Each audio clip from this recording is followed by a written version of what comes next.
Hello and welcome to today's EMBN Show. We've got AI eMTBs, battery rental and a very tasty new hardtail. Sounds great.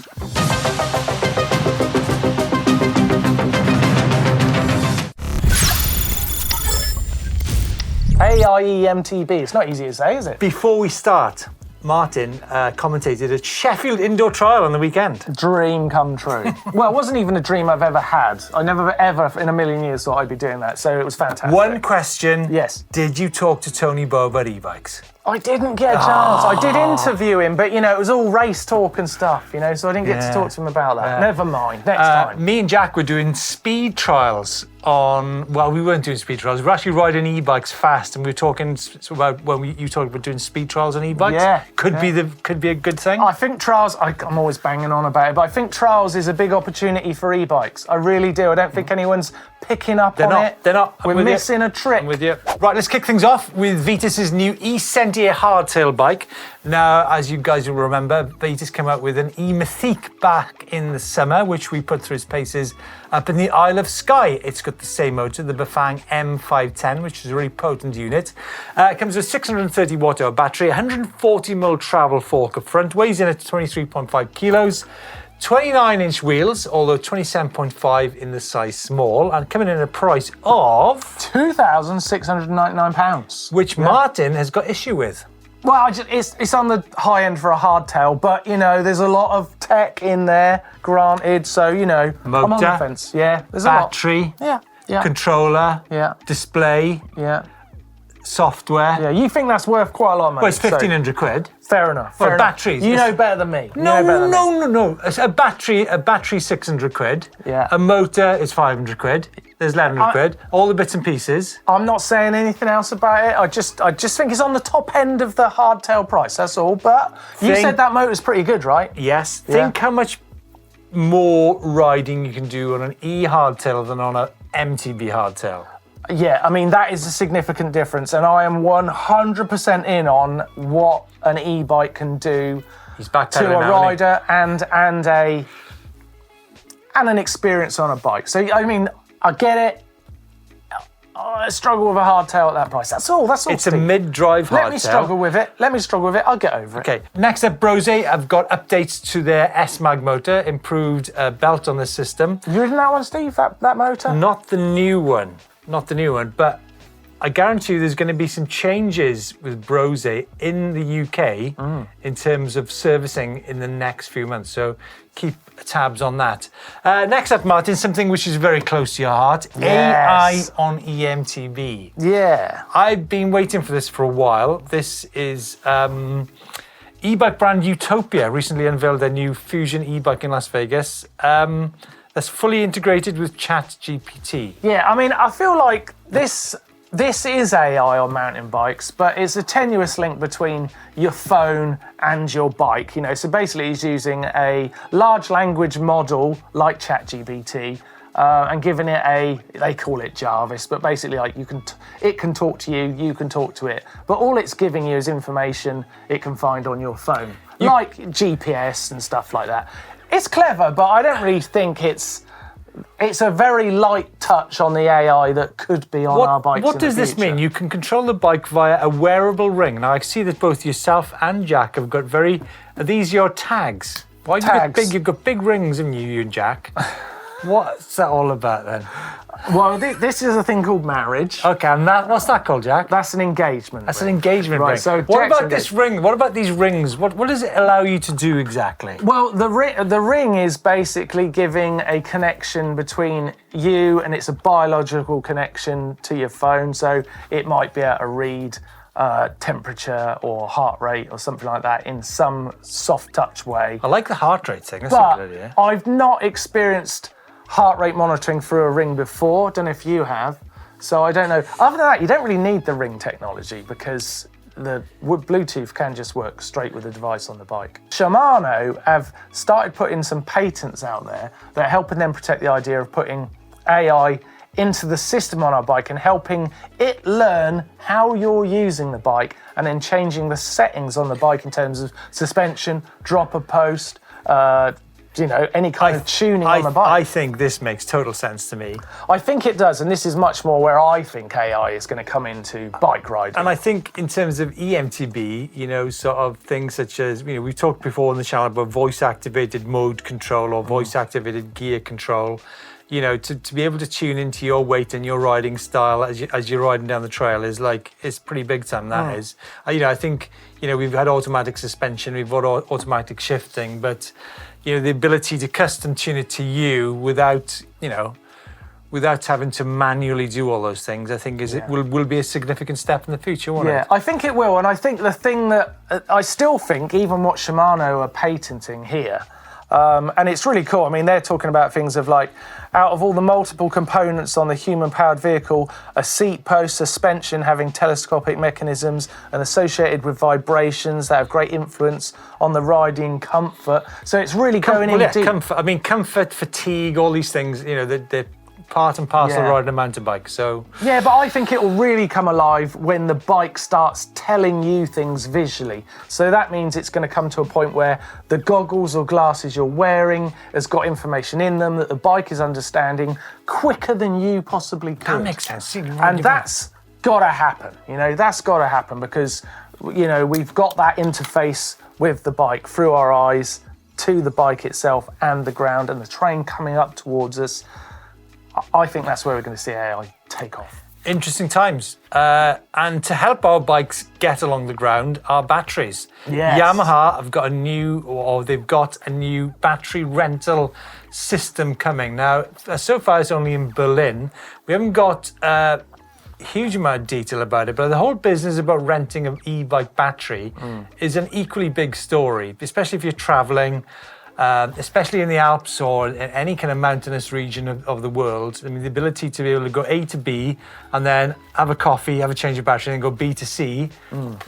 It's great, right? Yeah, it's a great idea. And I think, there's not that many, there's the big brands, there's obviously the Yamaha, there's Bosch, there's Brose, as we mentioned, there's Shimano. If some places can get a series of batteries in different locations, I mean, it'll be great. I mean, at the moment, the mountain bike scene are located at, Morzine or where else have we got, Jack? Finale, or in the UK, Bike Park Wales. You could probably start with those places and then branch out and get different places. I think battery rentals is definitely the future of e-mountain biking, especially in the resort areas. Yeah, I wonder if there'll ever be some sort of super fast charging options like you have with the cars. That would be really great, wouldn't it? That you could go to a bike park and then 20-minute full charge while you have a coffee and then you go. Have you ever owned an electric car? I have owned a hybrid. Okay. Yeah, which was, I mean, one of your many cars, obviously. Can I just pop back to the AI thing? Quickly? Why not? Why not? Because I just said what I thought about AI, and we've got Shimano, big brand, looking into how AI could be on bikes. What I'd like to know is what you guys out there think about what AI, because I've got opinions on it, but I have had lots of people raise their eyebrows at me as I say these things, and I'd love to know if you think I'm nuts, or maybe you think there's another way AI is going to start working with us. So in the comments down below on the AI thoughts, maybe hashtag it MTB AI is, and then tell us, because that would be really good fun in the comments, because I know some people think I'm completely mad. Yeah, I'm just adding some comments now. You are nuts. Let us know. Steve, let's go to some cool places. How about Bromont to start with? Sunrise with the best friend. Doesn't that look amazing? Yeah, Esquana. That is fantastic. And I love it when there's a pet in the shot. I love the next shot from the Lake District with Paul and his Cube Stereo Hybrid. That is stunning. Wow, look at it. Yeah, I mean... Come on. Do you spend much time in the lakes?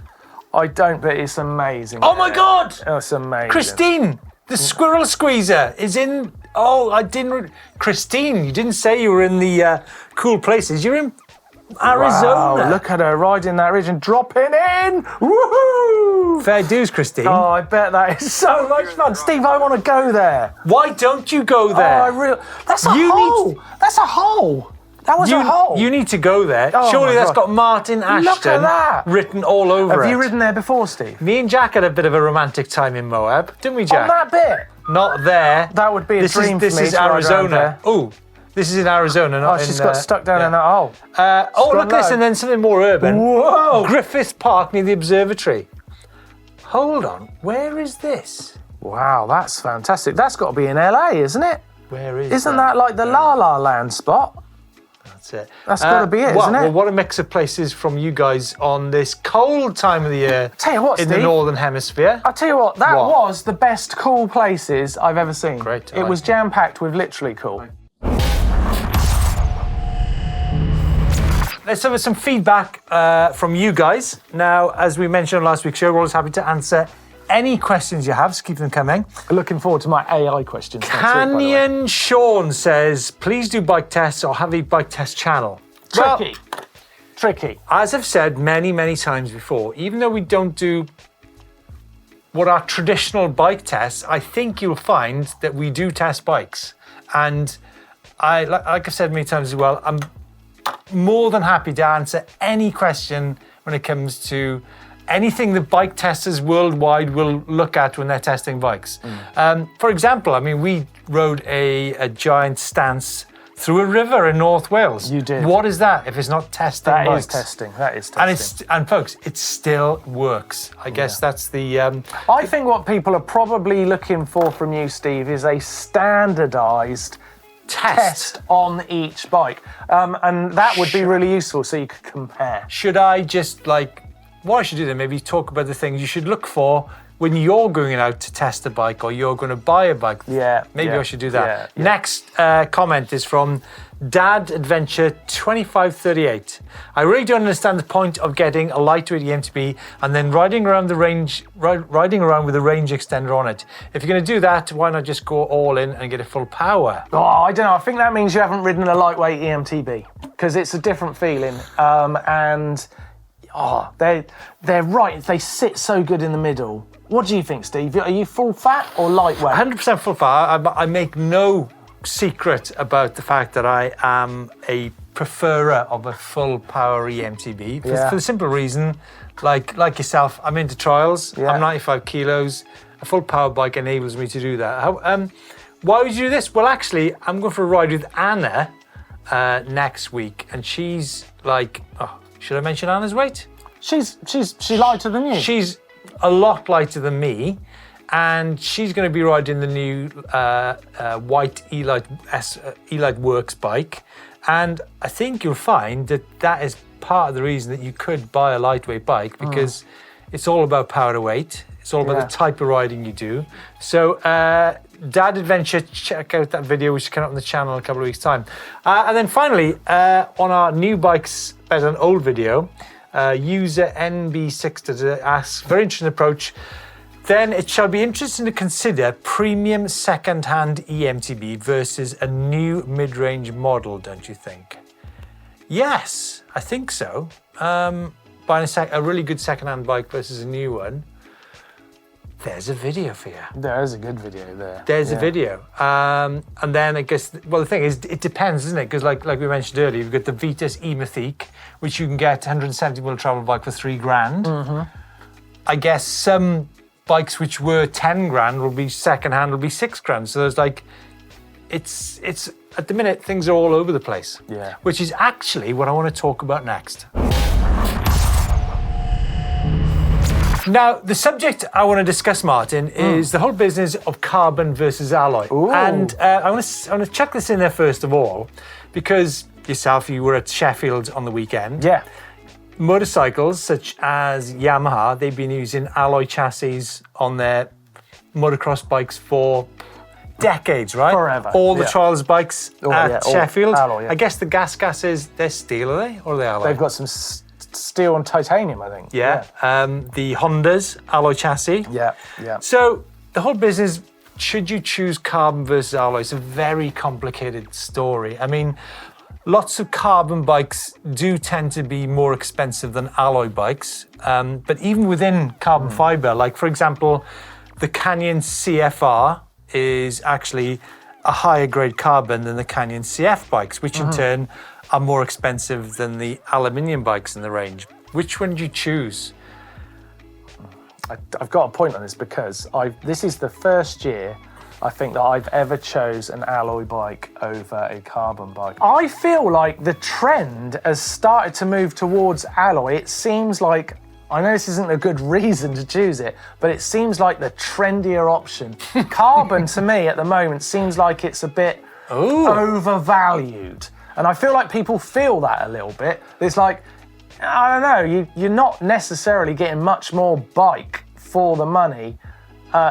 For most riders, it's going to ride very similar, but it's a better price. And some people would argue it actually even rides better.